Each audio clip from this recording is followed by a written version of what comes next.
Hello, everybody, and welcome back. Hope you've had a good lunch break, and it's great to have you back with us for the afternoon session. There's a lot of information to share coming up, and we've also shared a lot so far. But don't worry, because all the content from today will be available to view on demand. That's within 24 to 48 hours, and you can catch up with any of the great discussions that we've had so far. Now, though, we're going to dive back into another of today's focal points, and this time we are looking at waste strategies. Now, the UK government has pledged to leave the environment in a better condition for the next generation in its 25-year environment plan. The current council spend on waste collection is £852 million per year.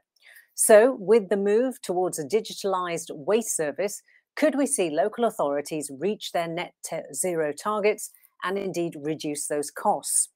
Well, many local authorities are achieving zero waste to landfill status, and understanding data could aid in building better communities. This could mean better services by minimising waste, promoting resource efficiency, and reducing output, carbon output, I should say. So, how do we do it? Well, let's find out more from our panel. And we have a great lineup for you for this discussion. They are Cindy Gardner, who's the head of waste and recycling at London Borough of Hounslow. We also have Ray Parmenter, who's the head of policy and technical at Chartered Institution of Waste Management. We have Natalie Naor, who's the Public Realm Project Officer for London Borough of Havering. And we have Andrew Jenkins, who's Waste Promotions Lead Officer at Buckinghamshire Council. So we welcome all our panel. Nice to have you with us. And don't forget, audience, if you have any questions, please do get them in the Q&A. And hopefully we'll put some of those questions to our panel as the conversation progresses. But let's get started. And Cindy, if we could start with you. Hounslow, like many councils, declared a climate emergency. It sounds, and we wondered what key actions had been taken since this declaration. Thank you, Sanina. So, like you said, Hounslow emergency, like so many others, you know, aside from the general commitments around waste reduction, waste minimisation, our own environmental improvements, planting trees in parks, green infrastructure, air quality and trying to improve that, although we are right close to Heathrow, so we are influenced by things outside of our control. We've got a really good retrofit programme in Hounslow, looking at our own corporate buildings and our council housing stock. One of the key things is changing the culture within and bespoke environment and climate training packages for our staff and our partners to upskill them. It's a big, big topic and a lot of it. And we do think that by training from within, we'll get our residents and our communities involved. So we're doing bespoke packs, like I said, 20-minute quick videos that will upskill our staff and enable them to embed that net zero mindset. Okay, and what's the take-up been? Has it been well received? So we're just starting that, Samina. We're developing those packages right now. So, you know, we've got a really good group and we're working with an external partner. We're hoping to start delivering those within the next few weeks. We did a circular economy training session as well. Okay.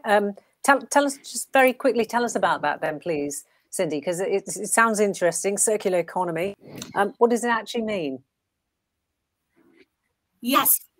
So we worked with London, who are the leaders in that market.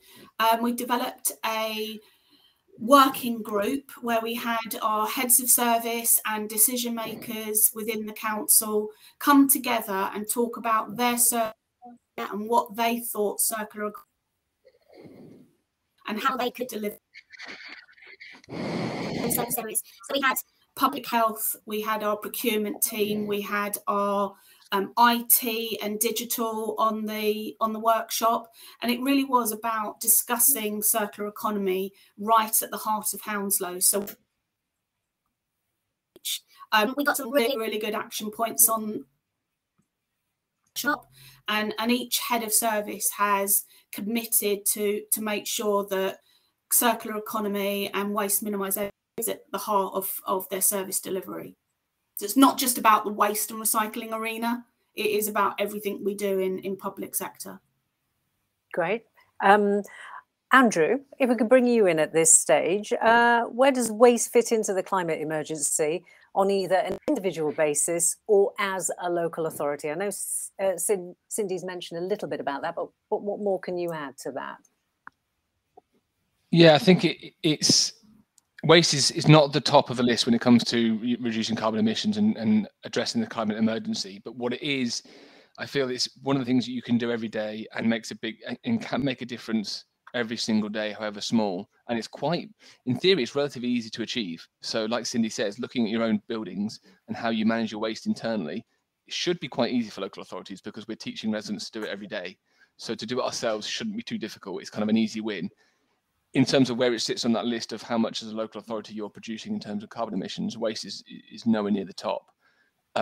But it's something you can enact every day. And I think it's the same for householders. The way we encourage householders to recycle more, and prior to the last kind of 5 years, that was on a save natural resources, save money, save energy kind of basis. But now we're really focusing on how recycling more and reducing your waste can impact on your carbon emissions. So for lots of residents, the big ticket items are big changes to make in their life, whether they change what car they buy or whether they move towards a vegan diet, for example. They're big changes, but recycling more at home can have quite a big impact across what they do, and they can do it every single day, so they can feel empowered. And I think on an individual basis, sometimes you can get bogged down with how big a change you might need to make. So I need to change my car, that's big, I'm worried I can't do that now, what can I do instead? Well, actually, every day we can encourage residents to say, recycle that item, pop to the refill shop instead of getting a new plastic bottle, reduce those options at the supermarket. They can do them every day.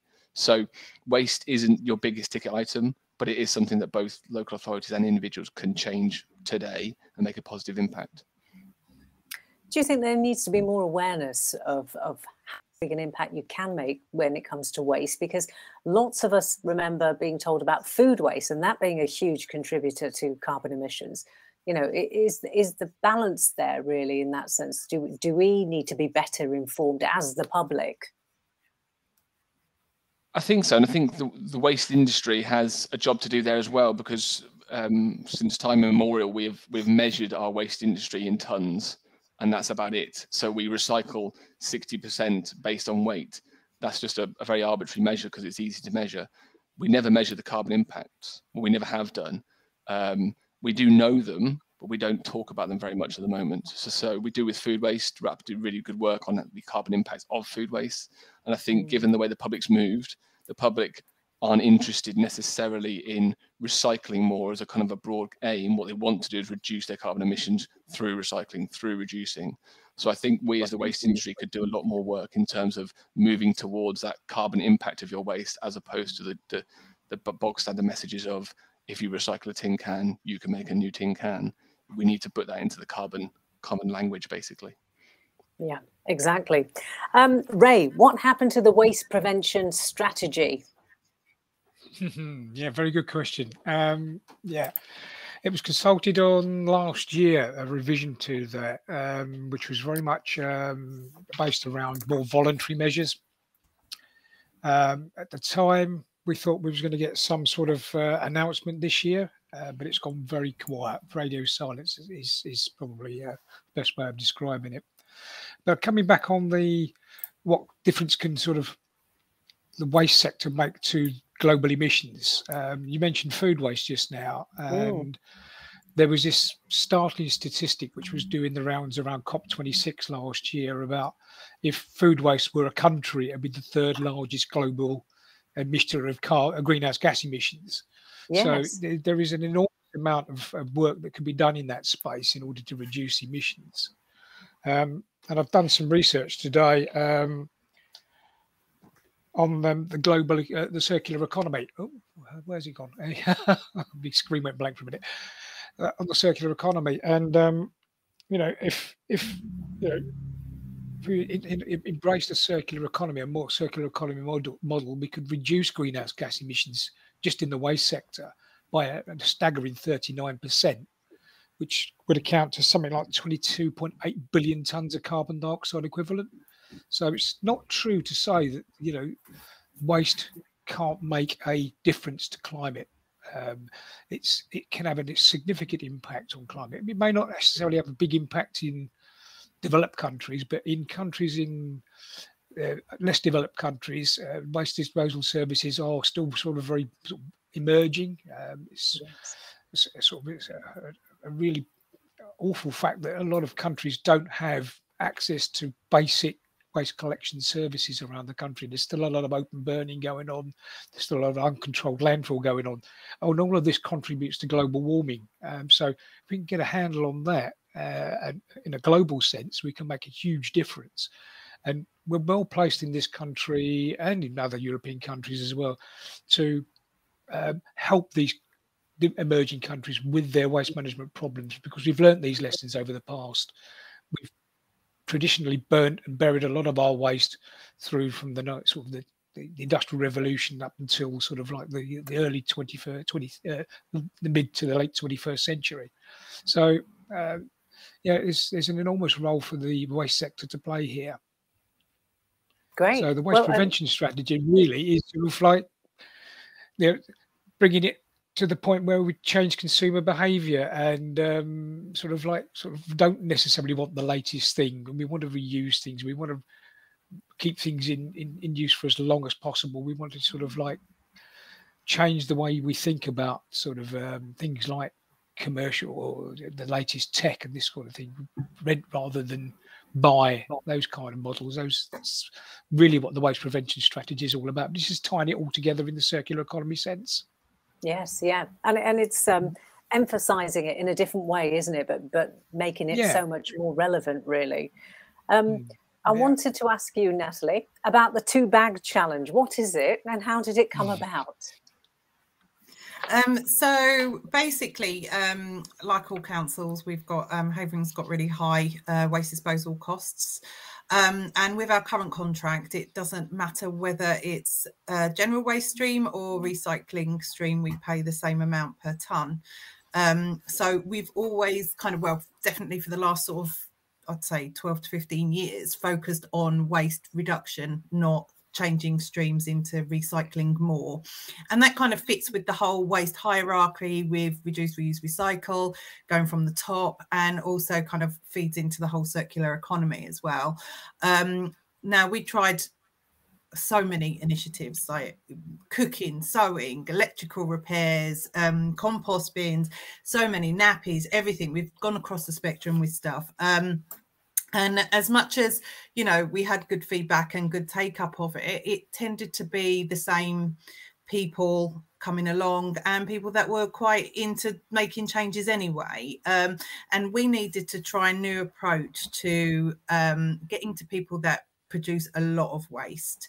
So this was a scheme that we went for with the Local Government Association funding for behavioural insights projects, and it was a waste minimisation trial using behavioural insights to get residents in high wasting areas to reduce their waste, their general waste, not recycling, down to 2 sacks a week. So that was the 2-bag challenge.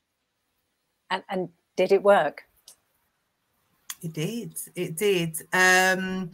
It was very, very positive. The response was really positive from the residents that were targeted. So there was about 3,000 households targeted in the trial, and it was, the feedback was really good from them. They were using the sacks. We provided the sacks, and they were a different colour so that we could see visually, and also using a bit of social norming thrown in there as well, so streets could see what their neighbours were doing and whether or not they were getting involved as well. We didn't get one complaint about it, where we were really nervous because theoretically it's restricting waste, which is a bit controversial, but we never used that word. And we presented it in a way to residents that it was about them just getting involved with us and trying to make a difference, really. So yes, SACs presented as result reduced by the number of households in the target group that produced 2 or less sacks a week increased by 39%. So so there was huge engagement in it, and one of the areas that we targeted was one of our really hard areas to get to, and we were really dubious, but they were absolutely phenomenal in it. We saw a tonnage reduction in one of the rounds, because sometimes it might look, so as much as the residents were engaged in their 2 sacks, that doesn't always equate to tonnage reduction, because it depends on the size of the sacks you're using, really.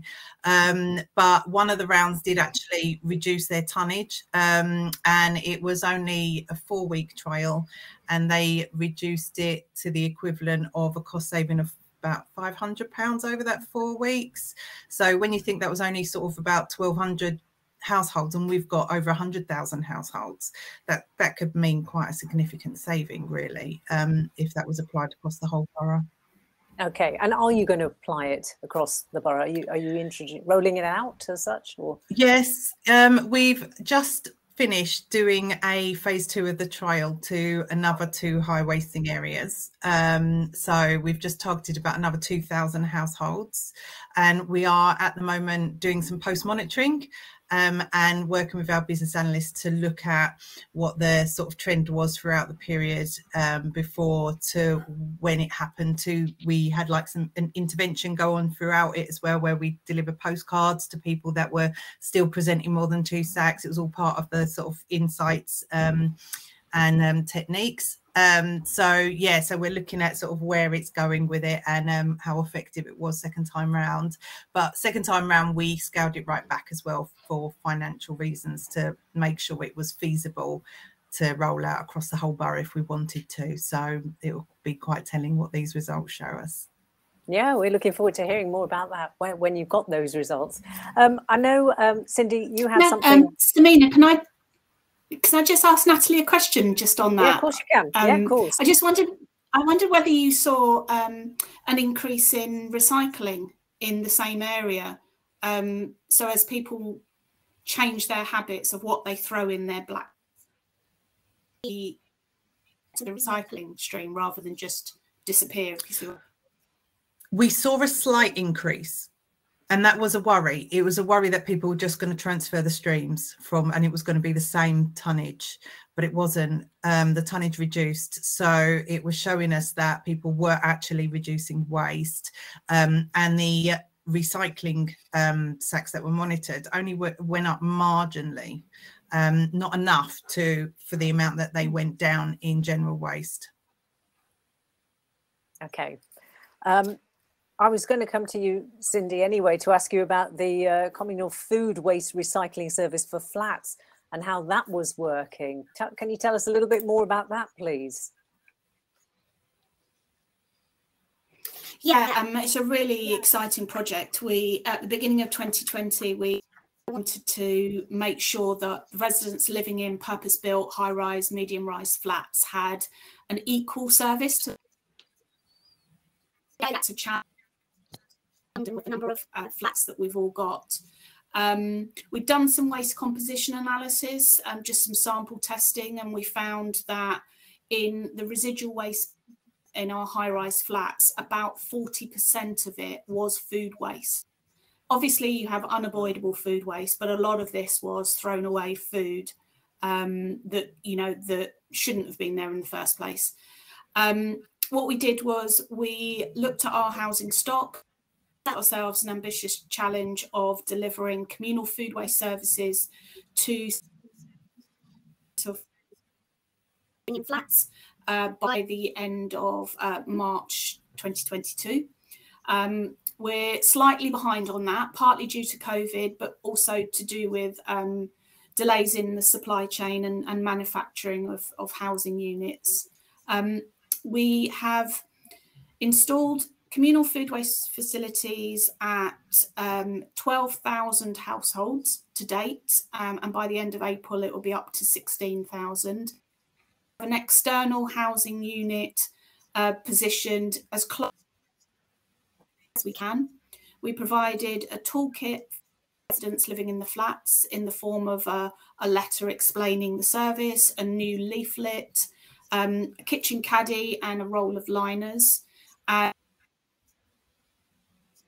Seen some really good yield in the food waste. It has dipped slightly recently. I think the tends to be what happens with new services. There's real buy-in at the beginning, but how do you keep the residents engaged in using the service? So we put a pause on the rollout, and we've gone back to some of the estates that we first started delivering food waste to, and communications campaign with them, and trying to get some feedback as well on how they find the service or if they think there's barriers to it. I mean, food waste traditionally comes with the kind of yuck factor. People to separate their food waste out in their house, in their kitchens, and particularly in flats where they're having to potentially store the waste for slightly longer before they go to the bin rooms. What we're doing in Hounslow is introducing a new way of collecting and emptying the bins. So rather than just empty the bin and put the bin back, we're going to, from the 1st of April, start removing the entire wheeled bin with the contents and replace it with a clean. Wow. In order to reduce the smells around the housing unit and to try and improve that customer engagement, so you don't have that yuck factor, particularly during the it gets very warm. So I'm really excited to start doing that, and we'll obviously build a case study paper and share that in the industry of how that's taken up. Also, the housing units are hand operated, and part of the feedback was that people didn't like to touch the handles. So we've worked with the housing units, and we're introducing a foot pedal version of that housing unit over the coming months, just to see whether that changes the mindset and changes the engagement in the service. So feedback on that once we've done that testing. Yeah, but it sounds like you're listening definitely to what people are saying and actually putting those changes in place. So yeah, we will look forward to seeing how that takes and indeed how that's working. Talking of Ray, I wondered, is it possible to replace collection vehicles and big yellow plants with low carbon alternatives, for example, electric vehicles or hydrogen? What do you think about that? It's fairly early days. I know that certainly one of the London councils is making great inroads on this. I think it's Westminster, and they have been for a number of years. In my previous employment with Veolia, they were trialling hybrid vehicles back in the mid-2010s, something like that, 2015, 2014. So they've been at it for quite a long while. The problem with them is the charging infrastructure.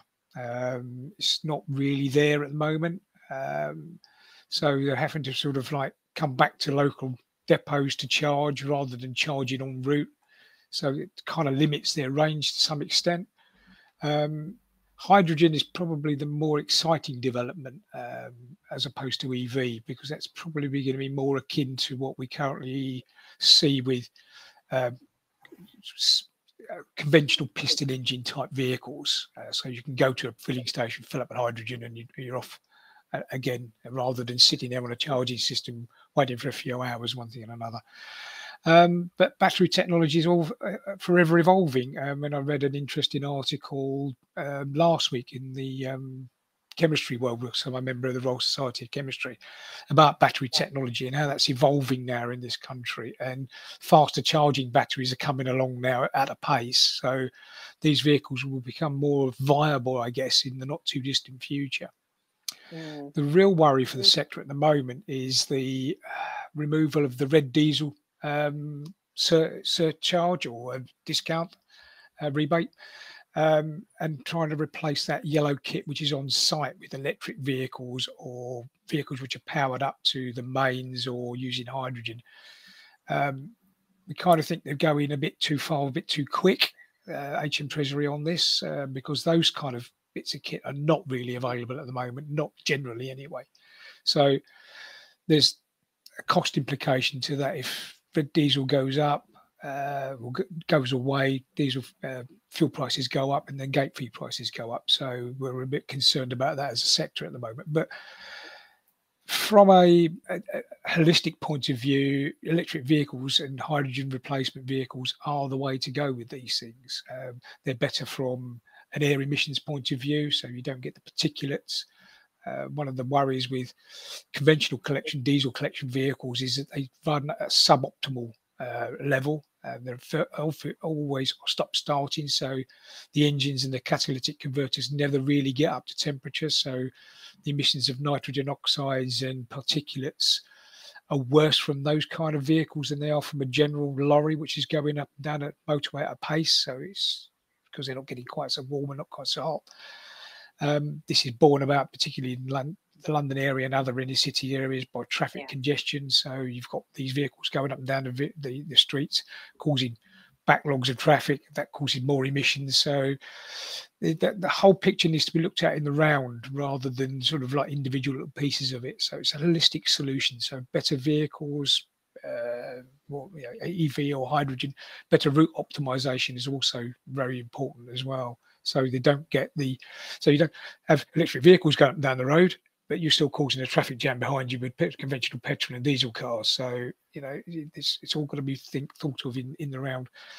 One of the things which was sort of flagged up in the sort of like the period when we had the Olympics in the London area in 2012 was the out of hours collection of waste, particularly in the boroughs surrounding Stratford and that kind of area, where they collected waste it earlier in the morning or later in the evening rather than at the peak periods, and that had a significant contribution to air emissions or reduction in air emissions. So that was quite positive.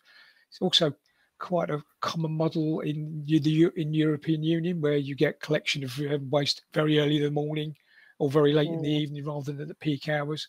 Again, just route optimization, thinking about different ways of doing things. But then you need things like quieter vehicles, so you don't disturb the neighbours. You need to be wary of things like collecting glass and those kind of things, because that makes a noise when you compact it. So again, it's all about looking at the big picture rather than just looking at individual solutions. But there is very encouraging signs, I think, in the waste sector, certainly on vehicles. You only have to go to any exhibition at the moment and you'll see loads of collection vehicles being demonstrated. Well, I think you've certainly given us a great insight there, and you've given us lots to think about what you were saying, tailoring those collection services, which of course may work for one area and not necessarily for others. So as you say, a lot to think about there. Rural as opposed to urban, yeah. Exactly. Yeah, we have that today as well. Andrew, we've only got a couple of minutes, so I want to leave the last question for you, please. In that, have you delivered any new projects or ideas recently that differ from standard behaviour change campaigns? A good example, perhaps. Yeah, so what we're trying to do is we have a lack of resource on the ground. We don't have 20, 30 officers to go out there and engage with residents anymore. So what we're trying to do is to kind of to support and not lead. So we're not, as a local authority, going into local areas saying, this is the project for you. We're going into local areas and saying, what projects are you doing that fit with our goals? What projects are you doing that deliver some waste prevention? They might not be waste prevention focused, but the byproduct is waste prevention. So we as officers are going into local communities, working with community groups to say, what are you doing already that benefits us selfishly, but also the wider community, and we'll support you on that. So we have lots of micro projects that only involve micro support from the local authority, but collectively deliver quite a big impact. And a good example of that, or where we collate that, is we've got a zero waste map. So the idea of zero waste isn't necessarily just about, like they're saying about recycling more, it's about the whole look at it and moving towards zero waste. So it's not just about finding your local recycling centre, it's also about finding your local refill shop or repair cafe or tailor that alters your jeans. So we pulled all that together because there's lots of individual resources. You could find a refill location, you could find on a certain map. You could look at recycling centres on a certain map, but there's no one one-stop shop, basically. So we've worked with community groups and businesses to put them all onto one map for Buckinghamshire. So whether you're looking for someone to fix your shoes, or whether you're looking for a farm shop that doesn't sell things in plastic items, it's all on the map. And what that also does is it enables you to see what else is around. So when you're looking for that single item, you think, well, actually, I didn't know there was a refill shop around the corner. I'll give that a try. So essentially, working with what's already out there, not trying to be the ones doing it all, but try to be the ones championing it all, and supporting it where it's available already, because the benefits are just so much more than what we could do ourselves. That sounds like a great idea. Is it actually called a carbon zero map? So zero waste map, we call it. Zero waste map, right? Yeah, okay. Yeah. And that's available. People can see that online, presumably, or get hold of it. Yeah. So I mean, yeah, unless a rival's jumped up in between us. But if you search for Bucks Zero Waste Map, so it's Buckinghamshire focused. We've got a few things around the area, around the borders, but yeah, Buckinghamshire focused, and everything on there to kind of support people towards a zero waste lifestyle.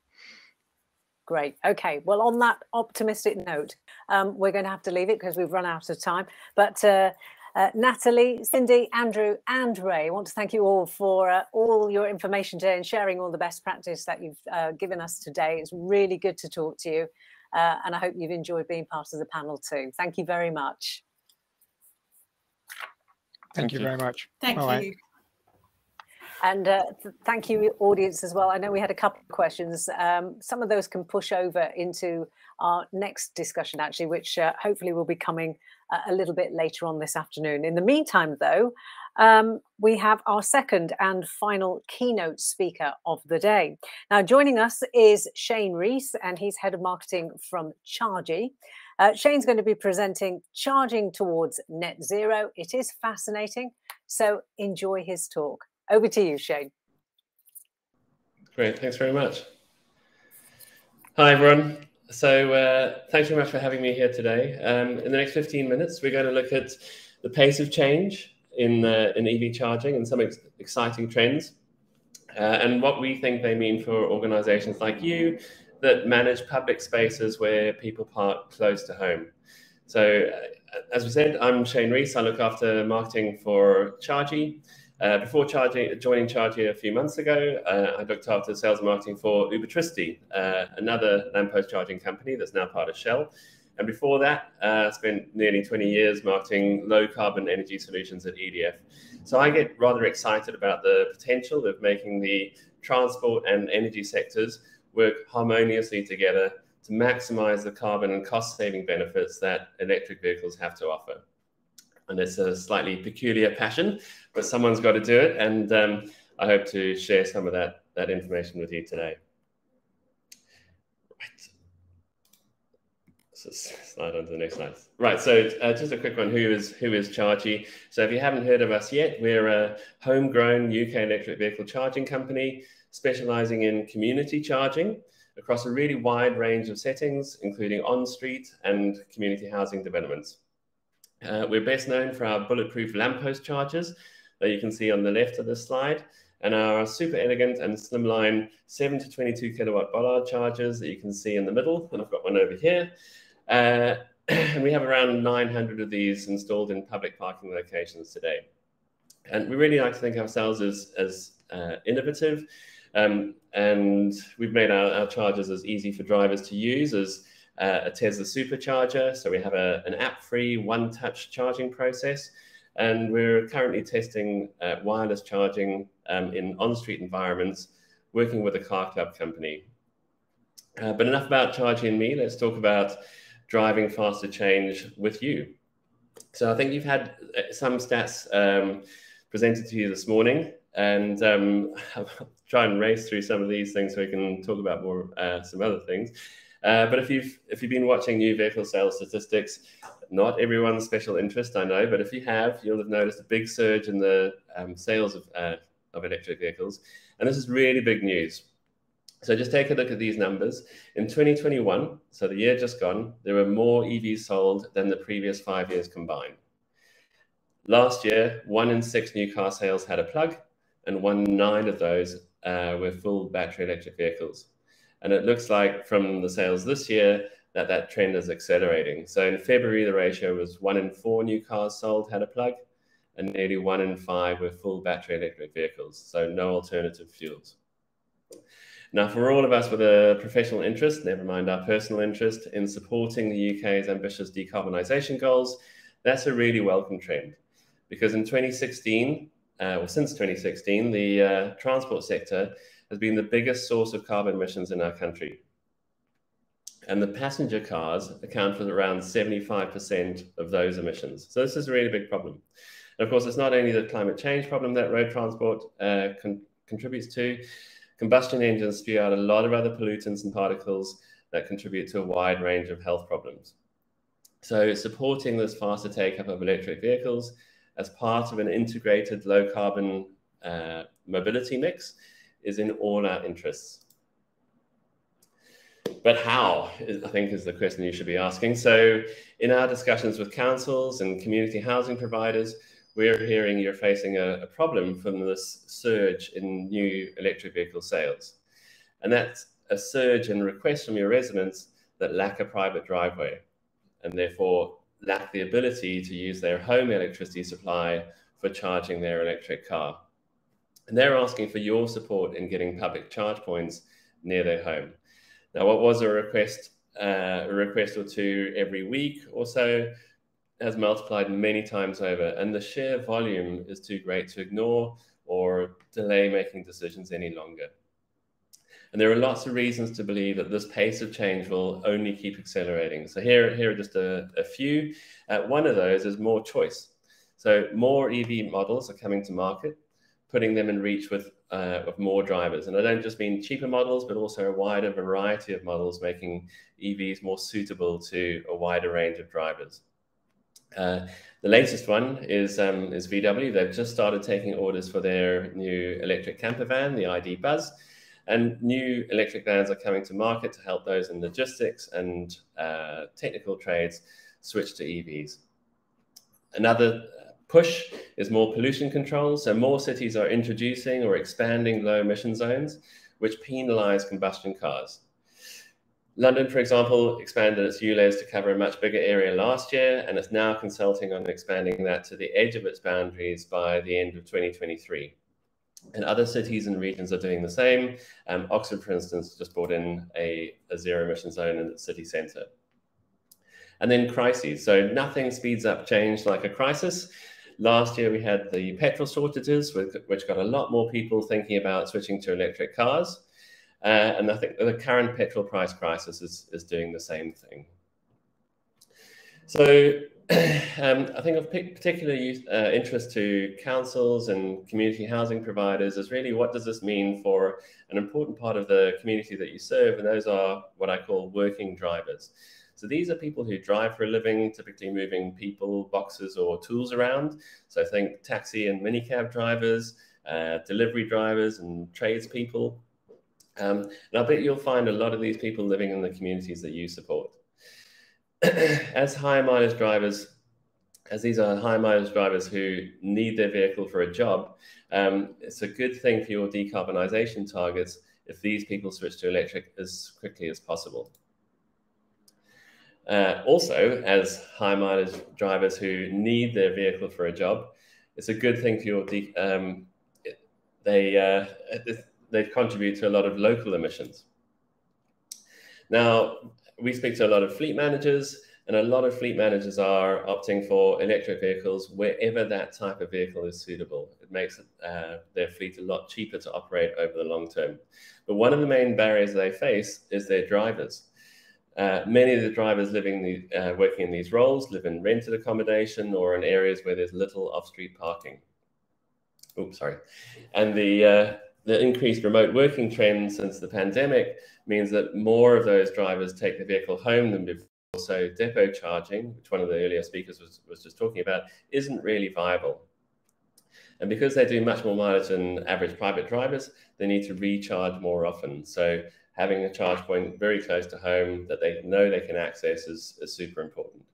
Now, the fleet managers that I've spoken to say that by and large, their drivers are willing to go electric, but often turn down the option because they think they're going to spend hours a week waiting for their car to charge because they can't charge at home while they're off duty. And from January next year, all new private hire vehicles will need to, in London, will need to be zero emission capable. Full electric minicabs are exempt from the London congestion charge, so we expect more requests from taxi drivers coming into community housing providers and councils as they choose full electric for their next car. In October last year, just to put some numbers around this, what's the scale you should expect?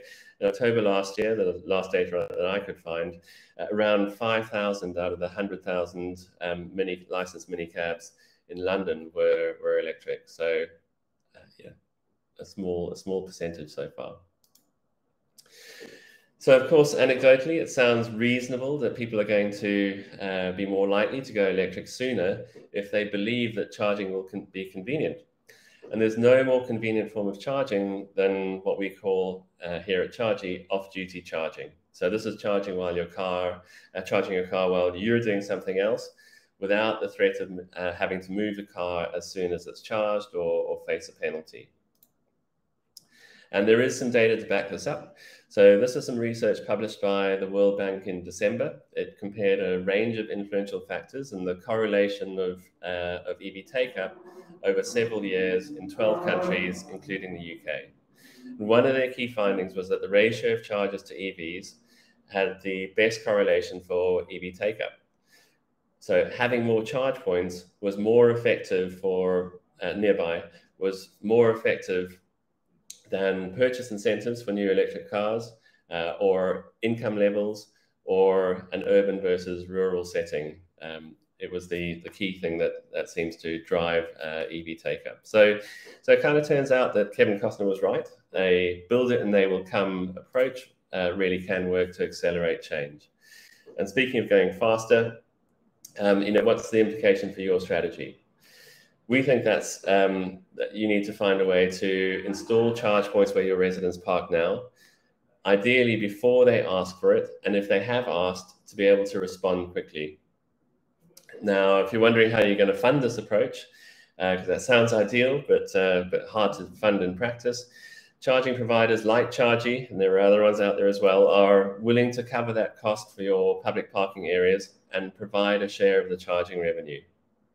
So thanks to the low-cost installation and low-cost operation of lamppost chargers, we think that we can seed large areas with charge points. And this will provide residents with confidence that there are chargers nearby. We can then reinforce that network, installing more chargers on a per-address basis as more of your residents go electric. This works for community housing estates. We're installing in those right now, as well as regular on-street charging, the thing that we're kind of famous for. And there's an extra benefit to building charging infrastructure based on lots of low-power chargers that are hyper-local to drivers' homes. And it's more than just driver convenience. What this kind of charging infrastructure does is encourage long-duration charging. Now, that's especially important as the UK's electricity grid becomes more renewable. So it creates a kind of a twinned decarbonisation opportunity. So let me just explain how that works and why. So a highly renewable electricity system works best when energy demand is flexible, because the more of the electricity generation is variable. EVs are a really big source of electricity demand and storage. So say you have 3 Chargies in your car park supporting a mix of drivers from your community. A fairly typical 40 kilowatt hour charge, which is something that a minicab driver would do once a day, or a commercial van driver would need to do every other day, or a typical private car driver would need to do 3, maybe 4 times a month. That amount of energy, those 40 kilowatt hours, is equivalent to about 3 or 4 days electricity use for a typical household. Now, because those charge points are where those drivers park already, much of this charging is going to happen while the driver is resting or doing some other everyday life task, because it's easier for them. They don't have to go somewhere specifically to charge and wait for that to happen. So this is why for these types of charge points, a typical plug-in time is around 10 hours. often much longer. And that gives us a lot of time to synchronize that energy demand with times of high renewable generation. And the more we can do that, the more we can make electric car charging and renewable energy work together, the greener we can make the grid in years ahead. Let me just show you what I mean by that. So this is a simple graph. This line, that white line, illustrates how the carbon intensity of the electricity in our grid can change through a typical day. So the grid is typically greenest overnight when other forms of demand like office buildings and those sorts of things are relatively low, but the wind is still blowing and nuclear plants are still running. And in summer, several hours in the middle of the day are also very low carbon, thanks to our growing estate of solar generation in the UK. Now, for carbon intensity, the worst time to charge is at the shoulders of the day, in the morning and again in the evening. That's typically when the grid is dirtiest, with the highest levels of fossil fuel power plants running to meet the peaks in demand as everything ramps up in the morning and we get the convergence of offices still running and people coming home to prepare evening meals in the evening. Now, unfortunately, these two times happen to coincide with when people habitually refuel their petrol cars with petrol. So you'll do that often on the way to or on the way home from work. And in that situation, as a driver, you don't really want to be hanging around for hours charging. So unfortunately, replicating the traditional petrol forecourt model for everyday EV charging can exacerbate those existing peaks in electricity demand patterns. It's much better to let people charge while they're busy doing something else over a long time, so that charging becomes an asset to the electricity system rather than a burden. And there's a real cost saving for the grid as well, and these come in two forms. Firstly, we see in our current energy prices that high gas prices are causing electricity to rise. So the more electricity we can move to periods of low demand, the less we have to run those gas-fired power plants. And that makes our whole electricity system cheaper to run. So it's in everyone's interest that we encourage this form of charging. And just to put some numbers on that, last year, about this time last year, the new forecast is due out anytime soon. National Grid released this forecast that the cost to balance the electricity system could rise from around £500 million a year today to £2.5 billion a year by 2030. Find ways to work more cleverly with renewable energy capacity. So I'm going to leave it there. I think there might be a little bit of time for questions and discussion, but I really hope that provided some food for thought on how to approach electric vehicle charging more strategically and thinking of the bigger picture, as well as giving a really good service to your residents and boosting your own organization's decarbonisation results in the process. You've got my details if you want to drop me a line later to talk further, but that's it from me for now.